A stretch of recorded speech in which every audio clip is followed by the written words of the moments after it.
Talk to us. I just want to make a statement. It's very obvious to me that the entire school board for Northside Independent School District has to be replaced. And I'm appealing to members of this audience that are so led to run for the school board. That's a great idea.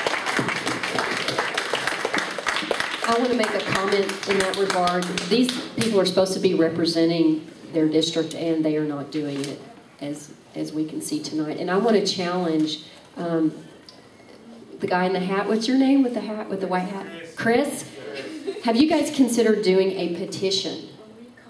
Not a recall, but listen to what I'm saying. A petition of every student's parents in that school, and get them to either sign that they agree or don't agree with this. That will influence the independent school district, your board members.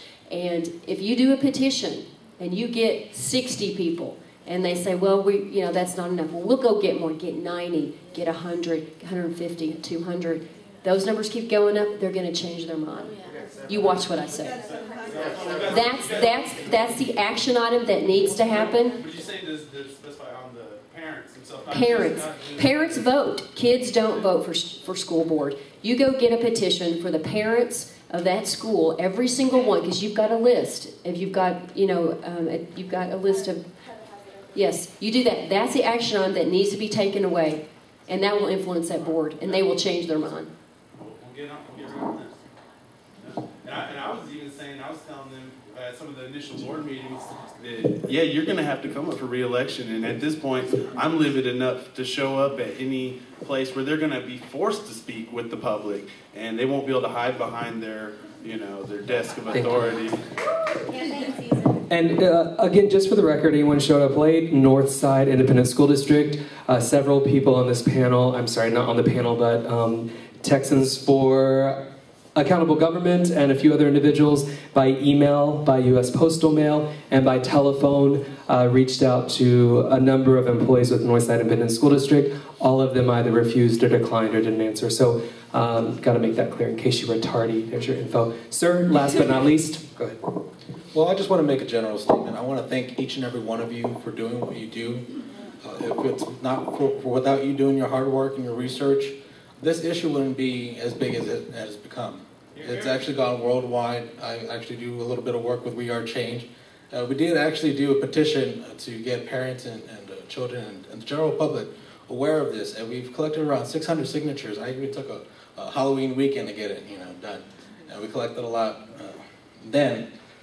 Another thing that a gentleman that first spoke when he was talking about cell phone radiation, it actually came out in the news in a 5-second soundbite that there was a study done that shows that the location of cell phones in people's pockets causes rates of higher infertility and testicular cancer.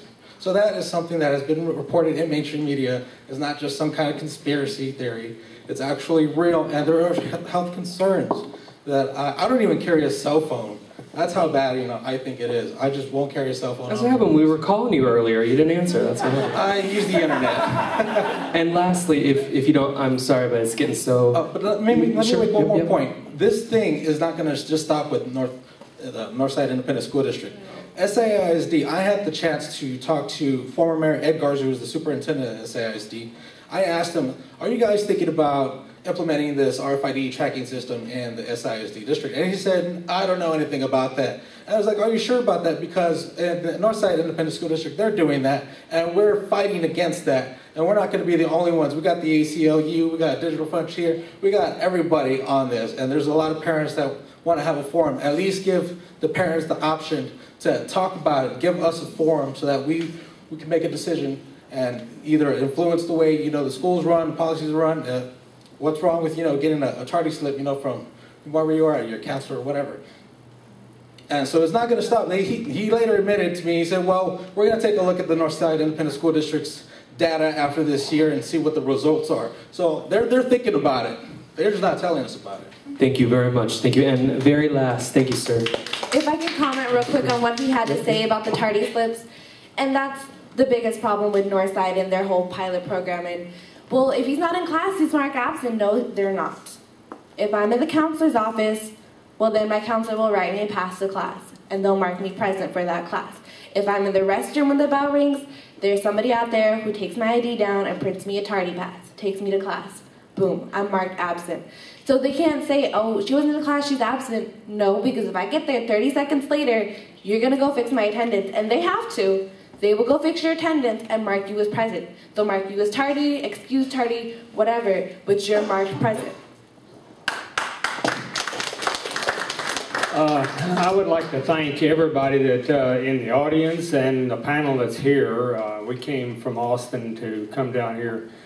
I just have a comment, and I want y'all all to think about it. I have 2 dogs, and Captain Albrecht has brought out a lot of information about the chipping, and these are mostly passive chipping.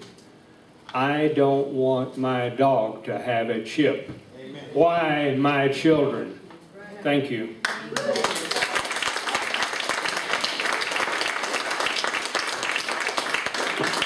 We all first heard about this when a young lady named Andrea Hernandez, along with her father, her family, and her beliefs, had to take legal action against Northside Independent School District. And Heather, I know you're going to close. Thank you all for coming. But real quick, Mr. Hernandez, you wanted to say something again. I think you guys know this gentleman.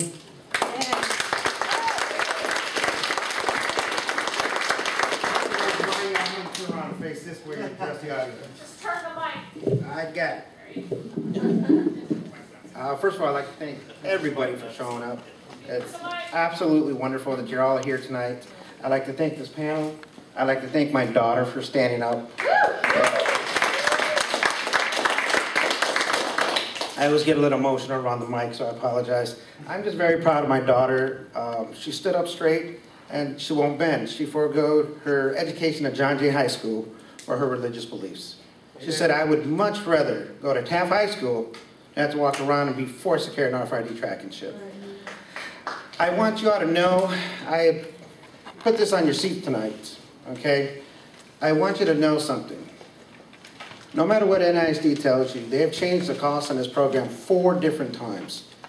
This right here, what you hold in your hand today, ladies and gentlemen, is actual proof from the PowerPoint that Wade Garcia used to present this to the NISD school board. This is the actual proof. I have a folder sitting over there with my mom right now that has ad valorem taxes they're putting on the people and all the votes and all the things that they've been doing. Now, I don't know if some of you don't know who Mark Anderson is. Mark Anderson couldn't be here tonight from Republic Radio. He's done really well by our story, and he brought up a good question that he asked to me. He said, Steve, all the bond debt for every school that is being built in the state of Texas, all of that debt is held by the top 10 banks in the nation today. He said every person's house in the state of Texas is leveraged against that bond debt. He said, so I have a simple question for you, Steve. How does the school get paid? I said, by attendance. He says, how does the school pay back this debt? I said, well, by the children showing up to school. He says, absolutely. He goes, I can't prove it at this time. He says, but it seems to me the reason they're tracking these children is because they have a debt to pay. This is all about monies, ladies and gentlemen. No matter what NISD tells you, don't buy what they're selling. I would like to see every person here on our next rally show up.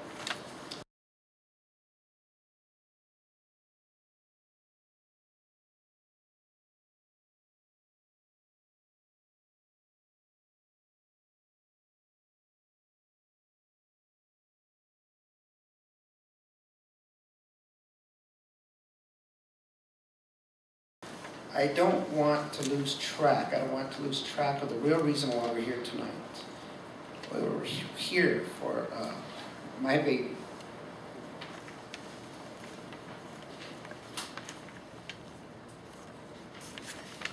She stood up for herself because of the love of the Lord that she has. And I apologize, I get a little emotional when it comes to my children. She's a leader, she's not a follower. Amen. She loves the God that we worship with all her heart. There's people sitting here today who do not believe in God. There's some people here are here today to fight this on the money issues, civil liberties. But I think it's kind of funny how the good Lord put us all together in one common fight.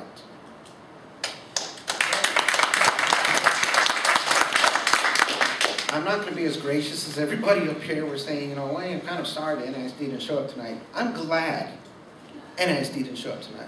Because finally Mr. Hernandez gets a chance to talk. Thank you, Mr. Hernandez. So I want to tell everybody here, thank you very much for everything you've done. And for a lot of those questions that y'all didn't get answered tonight, I'll be more than happy to answer them because I do have the answers to many, many questions. Okay, God bless everybody. Thank you for everything. Thank you for showing up. Heather Fazio, God bless you. You've been a rock and you've been fighting with us side by side. Catherine, I can't say enough for Catherine. We've already spoke before. We've Skyped.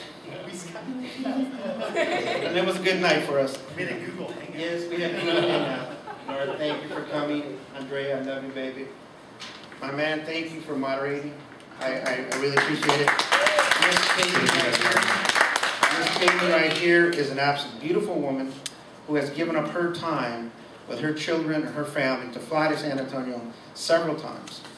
Al Gorloff was fighting our religious belief, Leticia Aleman, and the We Are Change group, my man Chris, Marshall, everybody.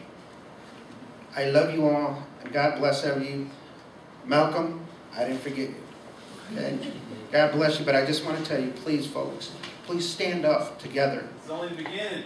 Because if your children can see that it's wrong, then you should stand up for your children. God bless you all. Thank you for coming. And lastly, thank you, Mr. Moore. Thank you so much. We have 1 minute each with the panelists. So starting with Andrea, heading back down to Catherine and Heather, if you don't mind wrapping it up. No problem. You know, I do want to thank each and every one of you for coming out here today. You guys, you being here shows so much great support that you guys are my driving force. Because of you, and all the way you in the back, I continue to fight. Because of you guys and for my love of God that I continue to fight and I continue to do what's right. And, you know, I was kind of hesitant. I didn't know how many people were going to come out here today, but this is a great turnout. I'm so glad you guys came. It was great hearing all your questions. I'm glad people came out and they helped, and I hope your questions got answered. But I just want to say thank you all, and I love you all so much for coming out here and doing this for me. Thank you guys. I'm going to echo that, and thanks everybody for coming out. I have an engineering background and I'm a chemist, and so I look at things from a solutions standpoint. And what I see big picture is the Public Utility Commission was moved to do an opt-out program across the state for our smart meters because of mostly health-related issues. The privacy people is one side, but I'm going to tell you, the fact is the health component is a louder voice. Now you have students that are telling us, we have health issues, my chest hurts, I have headaches. There are more students like that.